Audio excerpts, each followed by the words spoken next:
Bien, entonces estábamos dialogando sobre, ya dijéramos, el panorama general. Yo te preguntaba, ¿cómo está la cosa con el pasado, no? Porque tanto reivindican el pasado y luego no pasan cosas. ¿Cómo está en el tema de El Salvador todo este asunto del pasado? Sí, sí. Bueno, a mí me gusta hacer una precisión justamente con respecto a los casos del conflicto armado, ¿verdad? Son casos que a mí me gusta decir, Leonel, que no son del pasado, son casos no resueltos, porque a una madre que busca a su hijo o hija desaparecido, desaparecida, no se le puede decir del pasado, que del pasado. Entonces, o que buscan justicia. Me gusta decir que son casos que el Estado no ha hecho justicia. Y aquí, obviamente, tanto gobiernos de izquierda y de derecha han tenido una actitud insensible. Vamos para 30 años de la firma de los acuerdos de paz en enero próximo. 30 años. Y aquí han pasado gobiernos de la ultraderecha y gobiernos de la izquierda que gobernaron durante 10 años este país y no hicieron nada por las víctimas, salvo en la administración del FMLN, partido de izquierda, que crearon a nivel del Ejecutivo algunos programas de atención en salud, alguna ayudita, pero estoy hablando de ayuda, no estoy hablando de reparaciones, pero no se tocó en absoluto el tema de justicia. Y además, Leonel, estamos hablando de decretos ejecutivos, que tú sabes muy bien lo que eso significa, ¿verdad? Es mientras dure el mandato del presidente. No es una ley que fue votada en el Congreso y tiene ese rango, ¿no? Es un decreto ejecutivo. Entonces, tanto gobiernos de derecha y de izquierda, de la izquierda hizo un poquito, pero no hizo lo que tenía que hacer, lo que se venía demandando desde gobiernos de corte de derecha, por ejemplo. Entonces, lo que tenemos es que en el año 93 se decreta una ley de amnistía, ¿no? Después de la firma de los acuerdos, se decreta una ley de amnistía amplia y absoluta en esos términos, y con lo cual impidió formalmente o legalmente, se impidió investigar lo que había pasado en este país, sobre todo con las graves violaciones a los derechos humanos, incluyendo, vamos a poner un caso emblemático, el caso del magnicidio de Monseñor Romero, de San Romero, hoy, ¿no? Incluso ese caso, hoy, después de 40 años, sigue siendo un caso en la impunidad. Sigue estando en la impunidad. Así como ejemplo, como referente del nivel de impunidad que este país ha tenido en términos de los casos del conflicto. No digamos el caso de los jesuitas. Penosamente, los únicos casos que han tenido algún nivel de justicia vía sentencias internacionales han sido en la Corte Interamericana de Derechos Humanos por casos de desaparición de niñez, que era una asociación en la que yo estaba el año pasado, niñez desaparecida en el conflicto. Se ganaron 3 sentencias en la Corte Interamericana.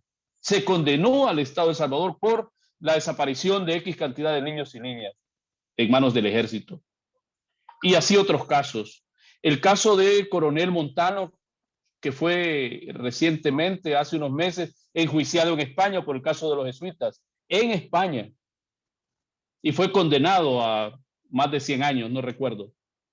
Son casos que, para vergüenza del Estado salvadoreño, y aquí estoy hablando del Estado, no del gobierno,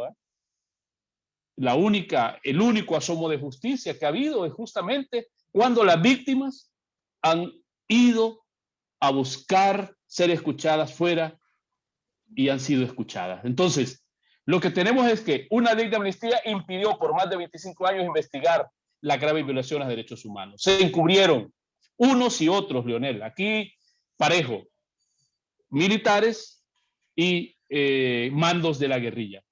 Por supuesto, en la proporción del informe de la Comisión de la Verdad es un 80 a un 10%, ¿no? de violaciones atribuidas.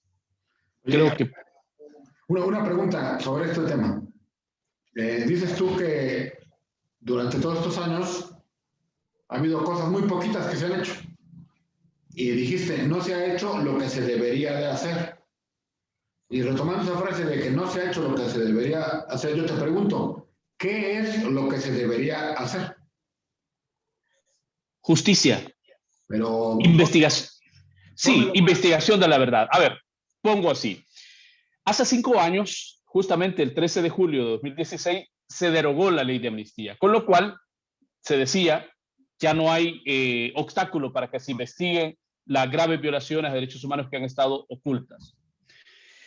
5 años han pasado, justamente antier se estaban conmemorando, o se estaba reivindicando esa fecha, ¿no?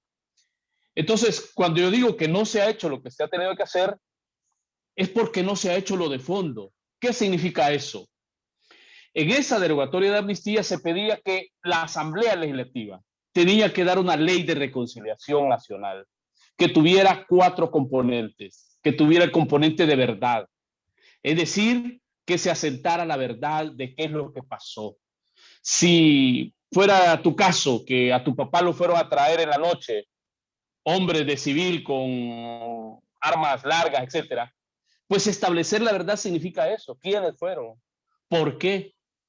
Y como se presume que estaría la persona muerta, ¿dónde fue dejada esta persona? O sea, ese es el establecer la verdad.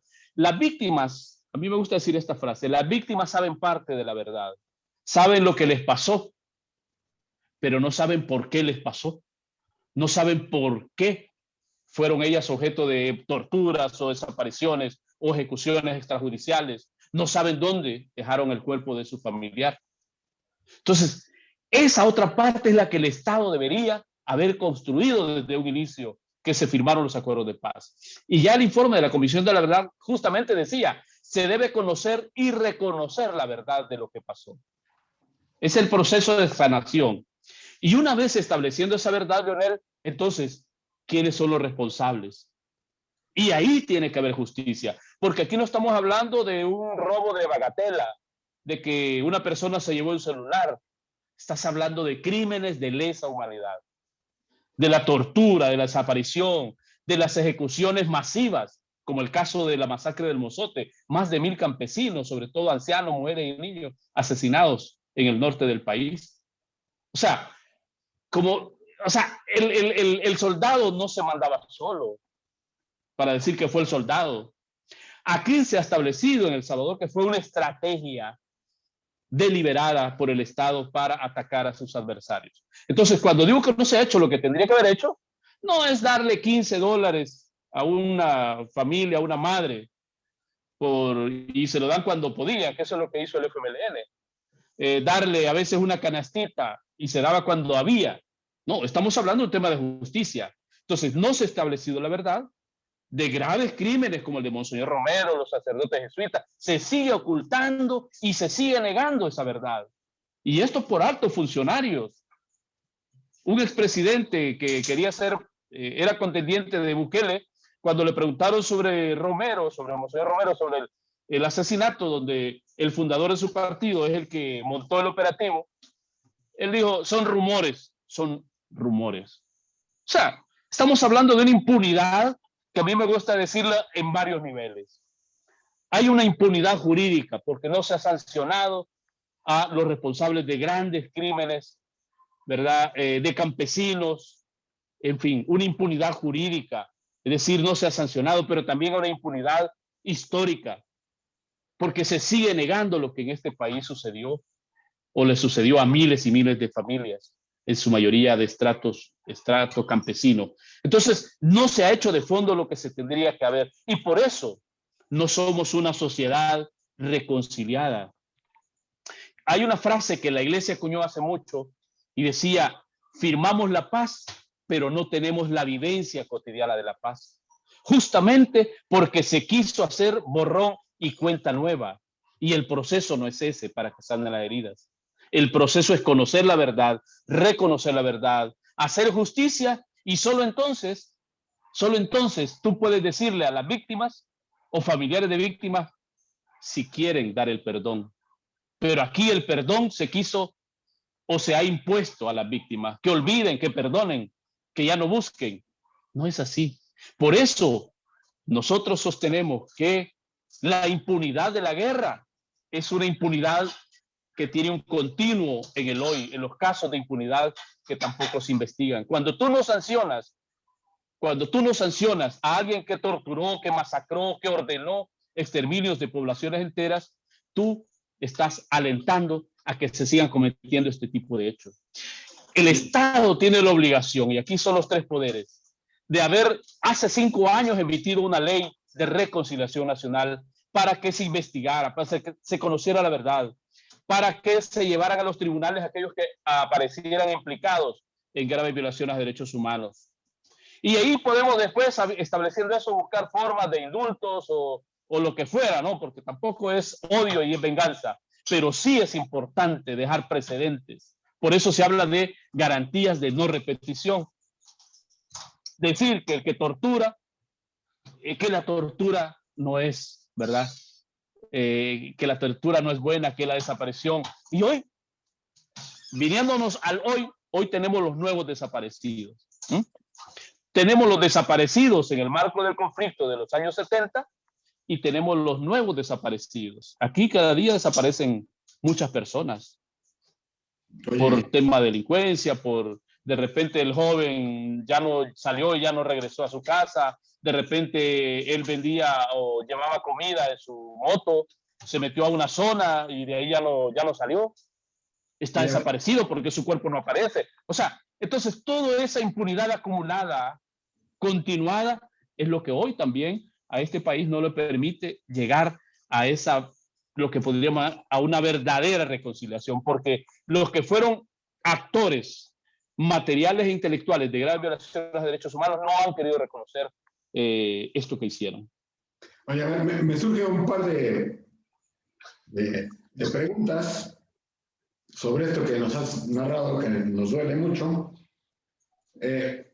Decías tú que, bueno, yo te preguntaba, ¿no? Que qué es lo que se debiera hacer, y ya me has respondido en parte, pero yo te pregunto, vamos a imaginar la hipótesis de que sí hubiera existido una ley, ¿no?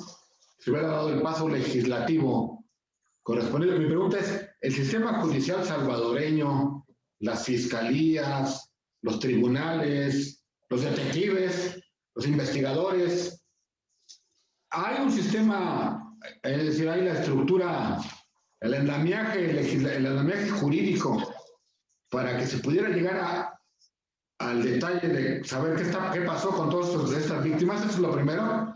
Si hay el andamiaje judicial suficiente para hacerlo, si la corrupción no le haría tanto daño que terminaría en un desastre, una investigación así. Eso por un lado. Y segundo, preguntarte, ¿de cuántas gentes estamos hablando cuando hablamos de este superpendiente histórico? Porque obviamente desde un solo caso es terrible para una familia. Claro. Pero sí me gustaría dimensionar un poco numéricamente, que nos platicaras cuánto. Y también me surge una duda sobre las dos partes que estuvieron en este conflicto fuerte allá en El Salvador. Es decir, no solamente eran los soldados o el ejército, claro, también estaba la guerrilla, y la guerrilla no era con resorteras, ¿no? También era con balas y también había muertos. Entonces, ¿cómo está la dimensión numérica? ¿Cómo está la dimensión de lo que hizo la guerrilla, lo que hizo los ejércitos? Y esta primera pregunta sobre el sistema judicial de investigación, si no, atropellado, pues. Claro. Sí, yo te decía en alguna parte de este programa que veníamos construyendo una democracia imperfecta, con defectos, pero veníamos avanzando. De hecho, hay un caso que todavía no se ha cerrado, gracias a Dios, de esa masacre emblemática del Mozote, más de 1,000 campesinos y campesinas.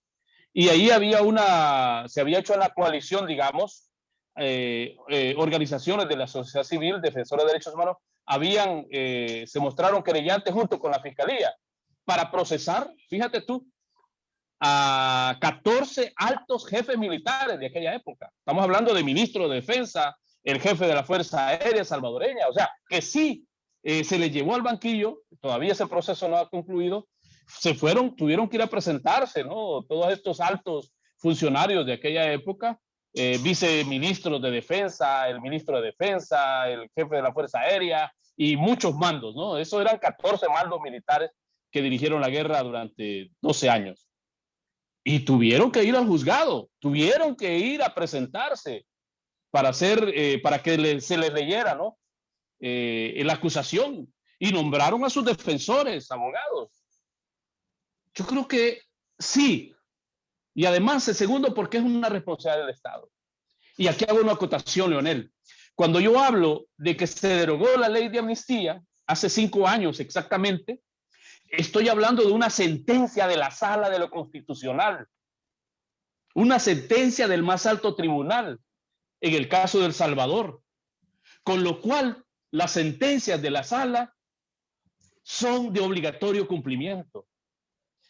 Son de obligatorio cumplimiento. Al día de hoy, el Estado salvadoreño está en desacato, es decir, está en desobediencia desde hace 5 años de una resolución judicial como es la Sala de lo Constitucional. Por lo menos así funciona en nuestra legislación. Son sentencias que deben ser acatadas y cumplidas. Ni siquiera admiten. Ya no hay recursos que presentar. Ni siquiera es que vamos a analizar qué quisieron decir los magistrados. Se cumple. Aquí, y ahí es donde vemos la diferencia, ¿no? Con otro tipo de sentencias. Aquí, claro, son las víctimas del conflicto, ¿no? Yo no sé en tu país, no conozco antecedentes, pero yo no sé si una sentencia de este nivel de la Sala de lo Constitucional haya dilatado tanto en cumplirse. Hoy por hoy, y el mensaje que se manda es gravísimo, porque está diciendo que la Asamblea Legislativa está en desobediencia de una sentencia judicial. Está diciendo que el Ejecutivo, que también esta sentencia le da a conocer aspectos que debe cuidar o debe cumplir, está en desacato. Que la Fiscalía también. O sea, estás hablando que el Estado está enviando un mensaje de que aquí el sistema, ¿verdad? Cuando es para ciertas personas o cierta categoría de personas, ¿verdad? Vale, ¿no? Ahí hacemos una media y ni siquiera eso. Entonces, aquí es el tema gravísimo porque el Estado, ¿verdad? Desde la Asamblea Legislativa que se le mandataba a dar una ley de reconciliación, está en desobediencia con una sentencia de la Sala de lo Constitucional. Entonces yo digo, tal vez no estaba preparado con todo, pero ya se ha venido trabajando organizaciones querellantes de derechos humanos, de representantes de las víctimas, con la Fiscalía, por ejemplo. La misma Fiscalía, no sé ahora con el nuevo fiscal que impuso el presidente, si todavía mantiene, había un grupo de fiscales dedicados a ver los casos del conflicto. O sea, en la misma Fiscalía había una unidad especial, digamos, para ver los casos del conflicto, para ver las metodologías. O sea, que sí se venía trabajando un poquito. Lento, habían más de 100 casos que ya la Fiscalía, digamos, estaba trabajando, estaba investigando. Seguramente hoy todo eso se ha frenado con el nuevo fiscal, ¿no? Entonces, yo creo que veníamos en eso y además era como te digo, la obligatoriedad de que hay que hacerlo. Y por supuesto ahí estábamos las organizaciones para decir que lo hagan bien, que era nuestra inquietud. Sobre los bandos, justamente también yo decía hace un rato que el informe de la Comisión de la Verdad, que fueron expertos, ni siquiera nacionales, ¿verdad? Que vinieron, conformaron una comisión para establecer casos paradigmáticos, como el caso Monseñor Romero, el caso jesuita, casos de grandes masacres, crearon casos paradigmáticos y ahí establecieron el modus, cómo se había desarrollado esta violación, o de algunos desaparecidos, etcétera. Este informe establece que hay un alto porcentaje de violaciones de derechos humanos cometidas en el marco del conflicto que se atribuyen al ejército salvadoreño. Se habla ahí de alrededor de un 80% de los casos en este informe corresponden a la Fuerza Armada. Hay un 10% que más o menos se podrían establecer para los actores del FMLN. A ver, ahí me surge quizá una hipótesis, ¿no? Sí. Que es la siguiente. Si de un bando fue el 80%, por decir los números redondos, y en el otro bando fue un 20%, eso significa que hay gente muy importante de un lado y del otro metido. Así es. Y que esos muy importantes de un lado y del otro se autochantajean. Exactamente. Y yo con mi 20% de culpa, por decirlo de algún modo, digo, híjole, pues prefiero que no investiguen al 80% porque en una de esas me cae a mí y a mi otro 19% de mis amigos. Y a la Exacto. inversa, el que está en el 80% dice, híjole. Entonces yo pienso, es una hipótesis solamente, que hay una especie de chantaje de estas dos bandas, de estos dos bandos, ¿no?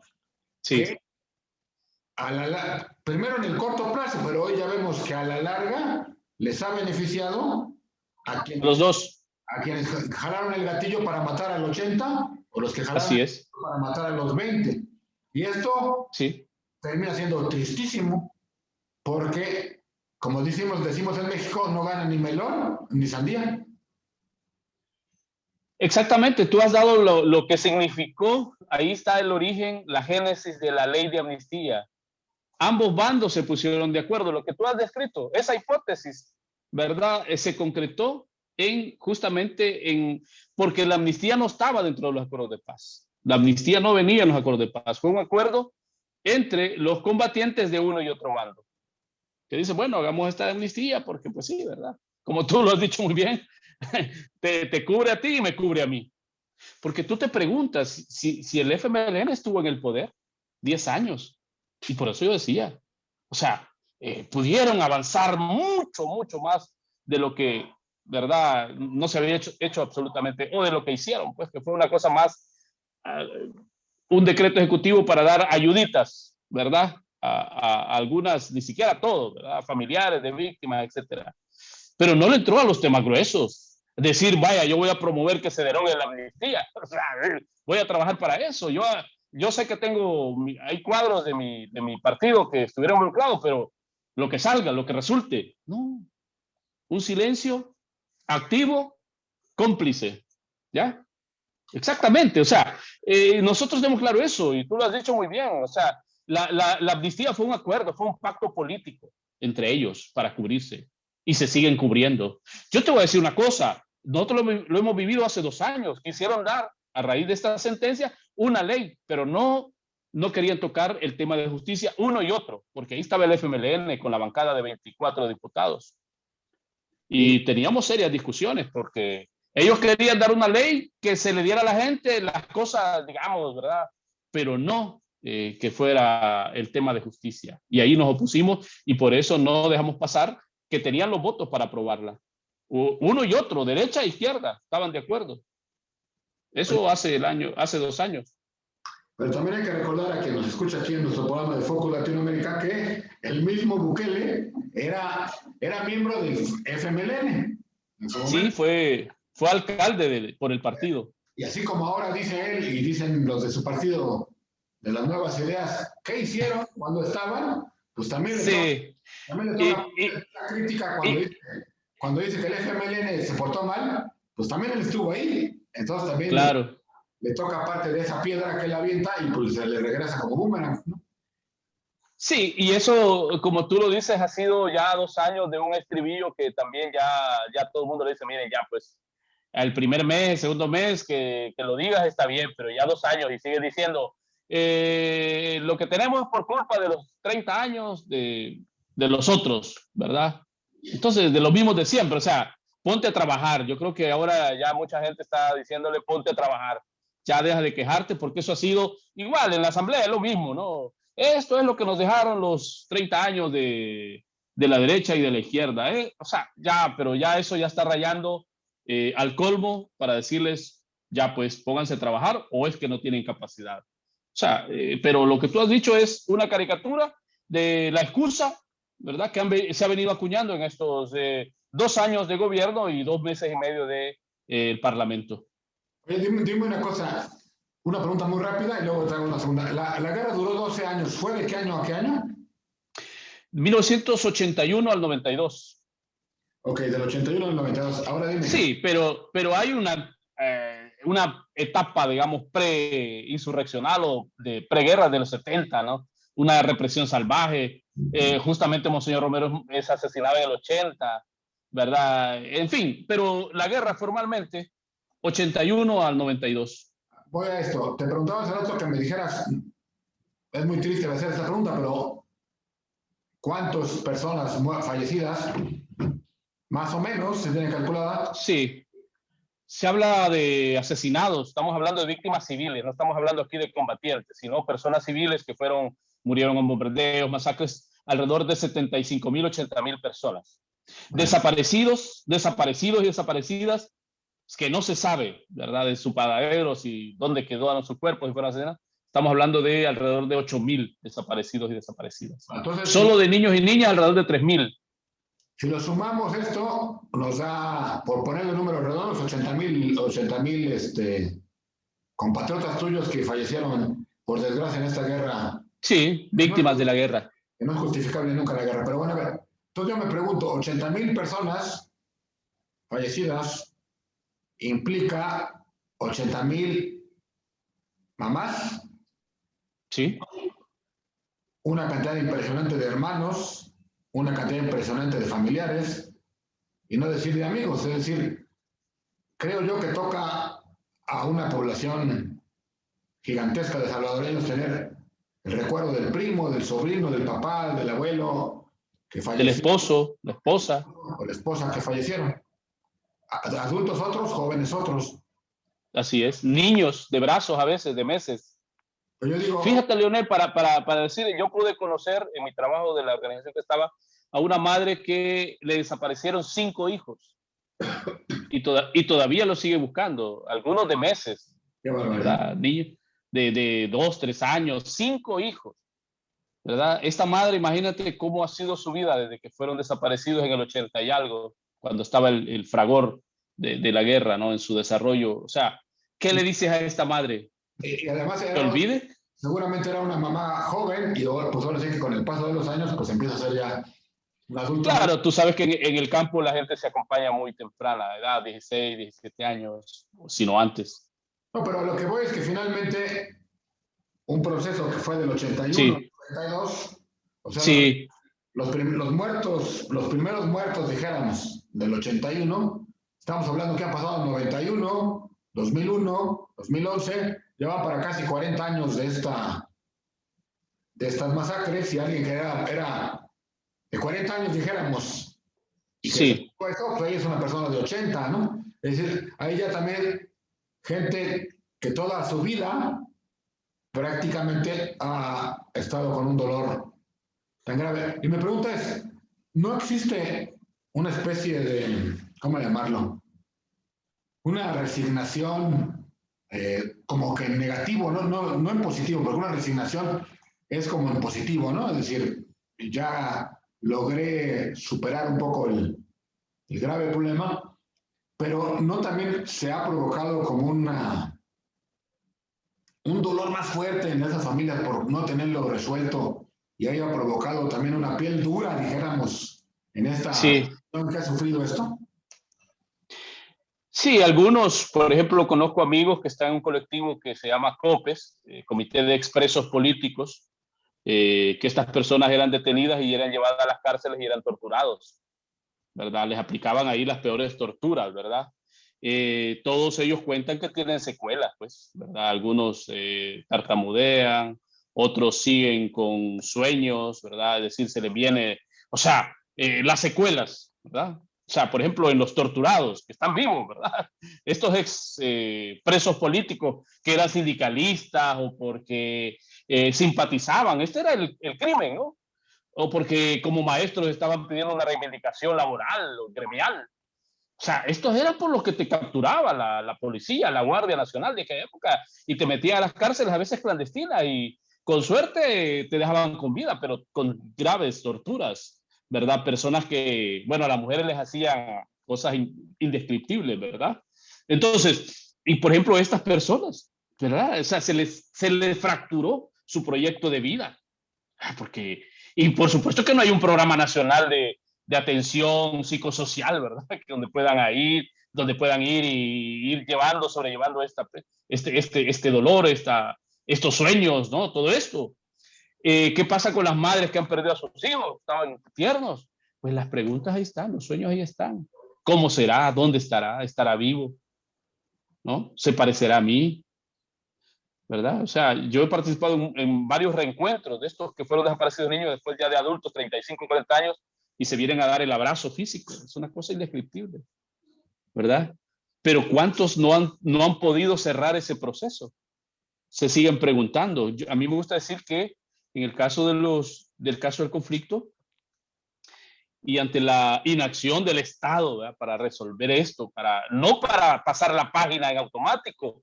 Tú pasas la página de un libro cuando la lees. Y ese es el tema. Aquí se ha querido decir, pasen la página, pero ojo, yo quiero leer qué es lo que dice la página. Es la verdad sana, ¿verdad? La verdad es un proceso de sanación. Entonces, ¿cómo están estas familias que buscan a sus hijos, a su esposo? La peor tortura que a una persona se le puede hacer es desaparecerle a un miembro de su familia, porque es una tortura continua. O sea, es de las torturas peores que un ser humano puede experimentar. Al que lo asesinan o lo asesinaron, no digo que está bueno, ¿verdad? Pero la madre pudo recuperar sus restos o con los años lo pudo recuperar. Le hizo la vela, ¿verdad? Que aquí se hace ese proceso de velación. Cerró, lo enterró y dice, bueno, hoy sí, ¿verdad? Aquí estás. Y le puede llevar una flor el día de los finados, el día de los difuntos. Y ahí está. Cerró ese ciclo. Pero hay muchos que no pueden cerrar ese ciclo. Y eso es lo terrible, como el caso de los desaparecidos, ¿verdad? Como dice la canción de Maná, de tu tierra, ¿verdad? ¿Dónde están los desaparecidos? ¿Cómo se le nombra? ¿A dónde se enflora a un desaparecido? Y de esos hay casi 10.000 en este país. 8.000 contabilizados, pero ¿cuántos que no se han podido contabilizar? ¿No? Entonces, imagínate, tú hacías la cuenta, 8.000 familias buscando desaparecidos del conflicto armado. Y si a eso hoy le agregamos los nuevos desaparecidos por la delincuencia, que eso a diario hay desaparecidos en este país, o los que van en el trayecto migratorio, que también hay muchos, ¿verdad?, que se quedan en el camino y no se sabe qué pasó con ellos. Es el mismo dolor. A veces nosotros decimos, ¿cuál es la diferencia entre el desaparecido del conflicto armado al de hoy? La fotografía. La fotografía del conflicto era en blanco y negro, ahora son a color, pero el dolor es el mismo. Y ahí en todo eso, incluso en el tema de migratorio, el Estado, y aquí podríamos hablar hasta de los estados, porque ya son temas transnacionales, los estados tienen obligaciones para ayudar a investigar, para proteger a los migrantes, porque migrar es un derecho, como tú lo sabes. Migrar es un derecho. Lastimosamente, la gente lo hace en condiciones que no debería hacerlo, ¿verdad? Desprotegida, etcétera. Pero al final, tanto el Estado de El Salvador, primariamente los que migran desde El Salvador, el Estado debería hacer todo el esfuerzo para que la gente no migre de la forma en que lo hace. Y luego en Guatemala, pues el Estado debe proteger.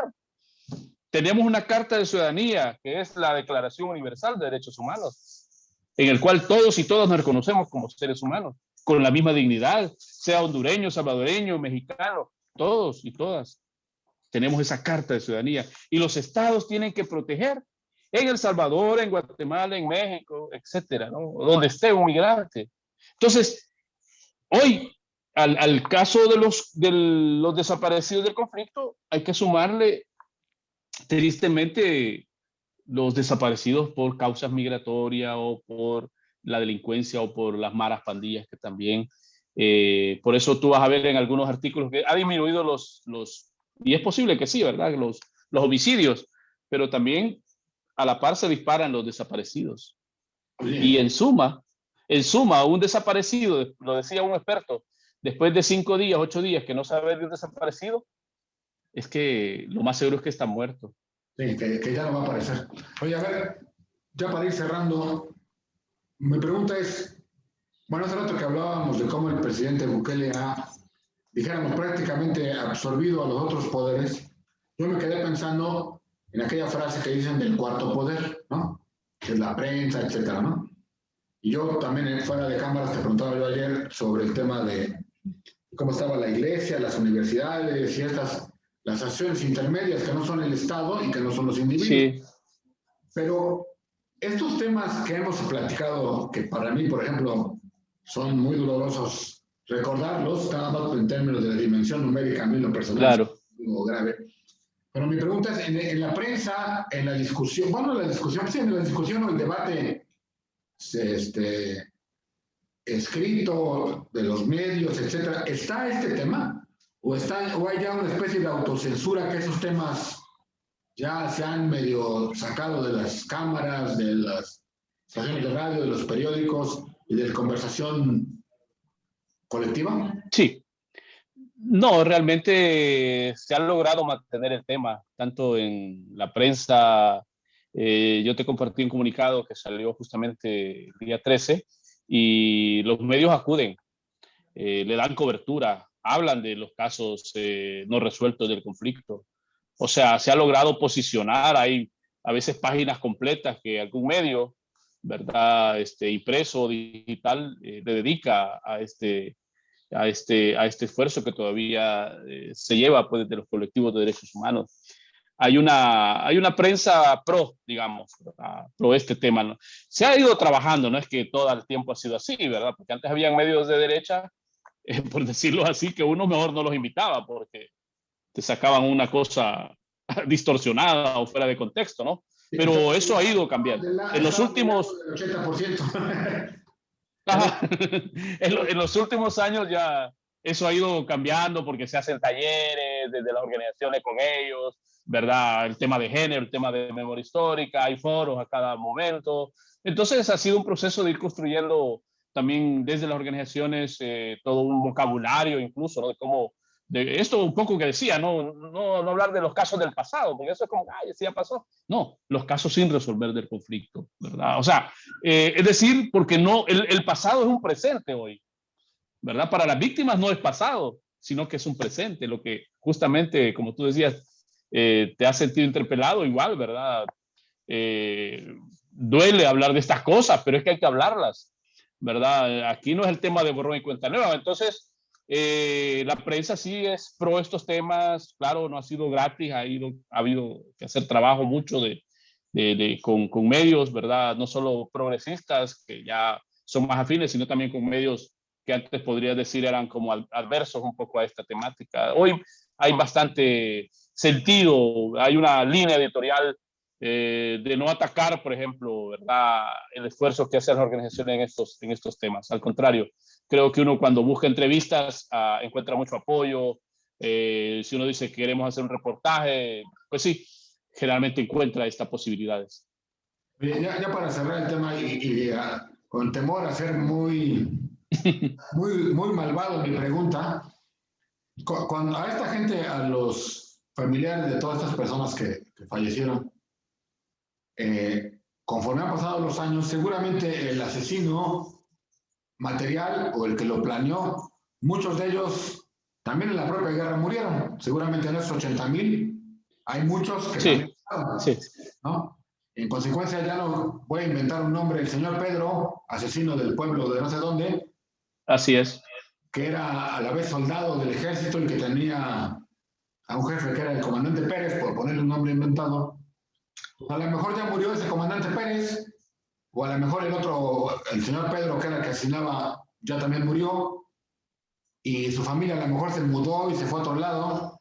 Mi pregunta cruda es, ¿cómo decirle a la gente, oye, es que se supone que el señor Pedro y el comandante Pérez fueron los que mandaron matar a tus primos, por decir algo? Sí. Pero Mira, esos ya no viven, ya se fueron. sí. Los que estaban en la cúpula militar ya se hicieron viejitos y ya tienen otros derechos. O sea, Claro. no sé si me explico.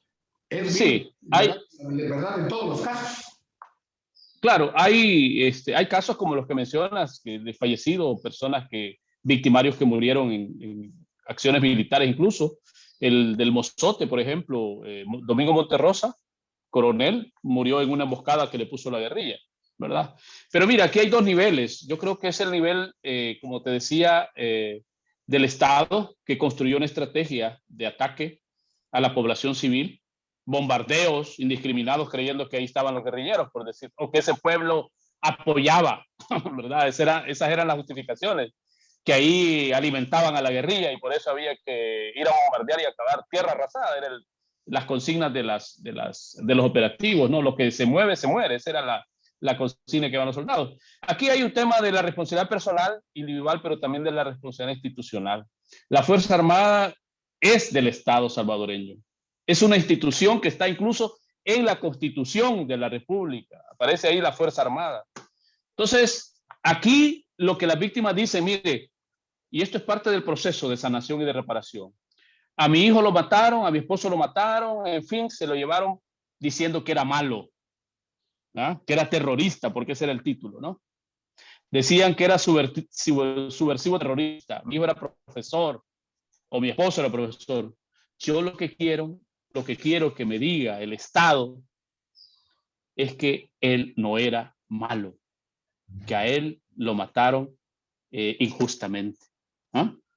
Este es parte del proceso de devolver la dignidad. Que la Fuerza Armada saliera un día en este país, porque no lo ha hecho, a decir, igual la guerrilla, como tú lo apuntabas, a decir, miren, lo que hicimos en tal cantón que matamos a 10 personas, error nuestro. Fue un error, lo lamentamos, les pedimos perdón, no, disculpa, ¿verdad? Estábamos equivocados, esa gente era gente buena, trabajadora, digna, no eran terroristas, como les dejamos ahí el rótulo. ¿Ves la diferencia entre eso de pedir perdón, que salga el ministro actual, aunque diga yo no tuve nada que ver, pero hoy él está representando al estamento de la Fuerza Armada, y diga lo que hicimos en tal caserío, en tal cantón, el bombardeo donde murieron tantas personas, fue una equivocación nuestra. Le dimos perdón. No era gente mala, no eran terroristas los que estaban ahí. El joven estudiante universitario no era un terrorista, ¿verdad?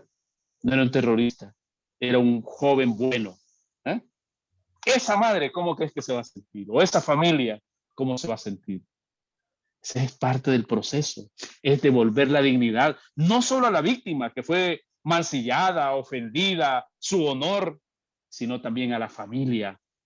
¿Eh? Por eso nosotros aquí en El Salvador, para los amigos que nos ven de otros países, tenemos un muro que se llama Monumento a la Verdad y la Memoria, donde hay un esfuerzo donde pusimos 35 nombres de víctimas civiles del conflicto armado. Ahí estamos, señor Romero, por supuesto, a los padres jesuitas, etcétera, que fue gente civil. A Monseñor Romero le decían terrorista, el peor marxista que tenía El Salvador. Así, esos eran los titulares en la prensa, que estaba endemoniado, que había que exorcizar al arzobispo. Esos eran los titulares. Que él, incluso por los mismos hermanos de obispo, le decían que él era el causante de la violencia en este país. Bueno, ahora que el Papa y todo este proceso canónico dice es un mártir, es un santo, fue asesinado por odio a la fe, es una reivindicación a su nombre. Y eso pasa con todas las víctimas, ¿verdad? Entonces, creo que ese proceso es el que a El Salvador nunca lo emprendimos, digo, desde los actores armados, uno y otro, que la guerrilla, porque también la guerrilla comete sus cosas, ¿verdad? Asesinaron alcaldes, si salga a decir al alcalde que matamos en tal pueblo, en Lolotique, no era un Oreja, no era un, ¿verdad? Oreja le decía a alguien que pasaba, ¿verdad? Sí. Ajá, a la Fuerza Armada. O sea, lo matamos injustamente. Le pedimos perdón a la familia.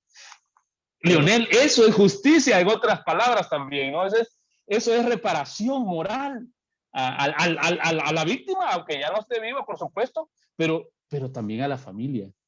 Estoy de acuerdo, nada más que con una que dijiste, a lo mejor no lo entendí bien, pero lo matamos injustamente. Yo digo que aunque fuera terrorista, aunque fuera lo que fuera, sí, matar a alguien, pues no es justo, ¿no? Sí, no es. Pero digamos que hay cosas que, si fuera una acción de guerra, si tú estás armado, yo estoy armado, estoy en un bando y otro, pues si te tengo que matar, pues ni modo, digamos, hay una justificación.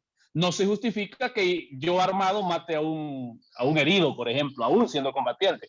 Ahí ya entramos en otro detalle, pero a lo que me refiero es que mucha de esta gente a veces era porque estaba en un sindicato, los que estaban, o porque eran estudiantes, incluso solo por estar en la universidad estatal, o porque estaban como profesores organizados en un gremio de profesores. Por eso mataban a la gente en este país desde los 70, y en los 80 fue terrible. Entonces, y le ponían rótulo, era terrorista.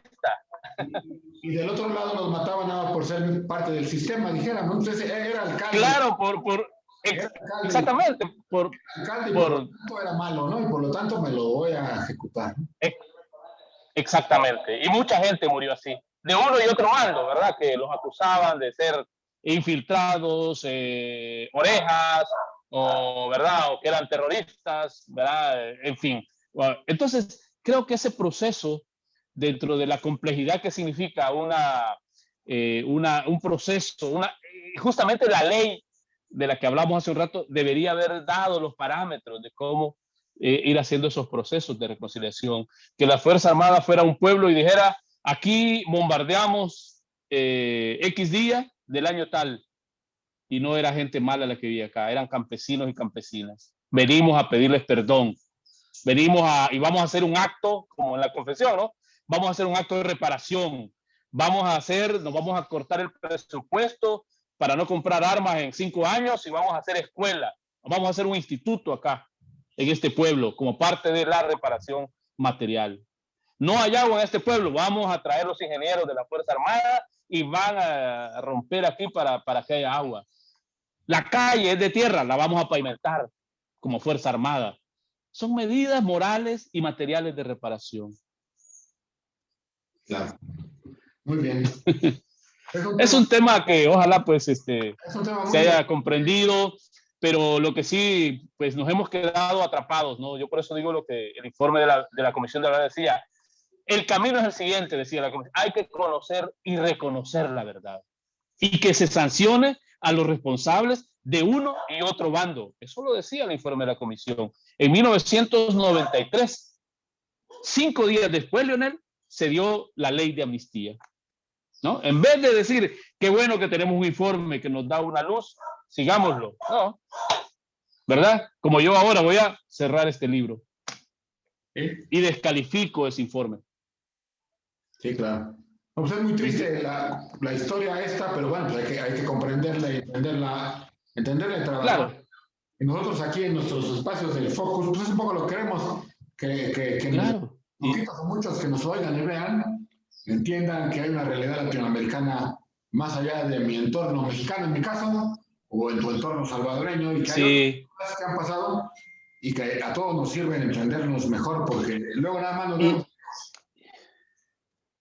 Y que mucho de América Latina se pasó a otro país, ¿verdad? Por ejemplo, la ley de amnistía acá, esa que nos dieron en el 93, era una copia mejorada de la de Argentina, de la ley de punto y final, que creo que ese se llamó la amnistía en Argentina.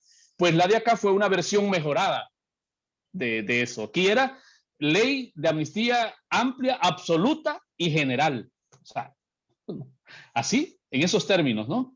Y listo, por eso digo, la experiencia de muchos de nuestros países se cruzan, incluso aquí vinieron entrenadores de Argentina a entrenar a los cuerpos de seguridad de aquella época, etcétera. O sea, que hubo mucho, ¿verdad? También desde los países en estas olas de dictaduras y de represiones que también, ¿verdad? Compartían experiencias, y no digamos Estados Unidos, que se llevaba a los soldados de El Salvador a formarlos allá a Estados Unidos, a entrenarlos, ¿verdad? No a formarlos, más bien a deformarlos.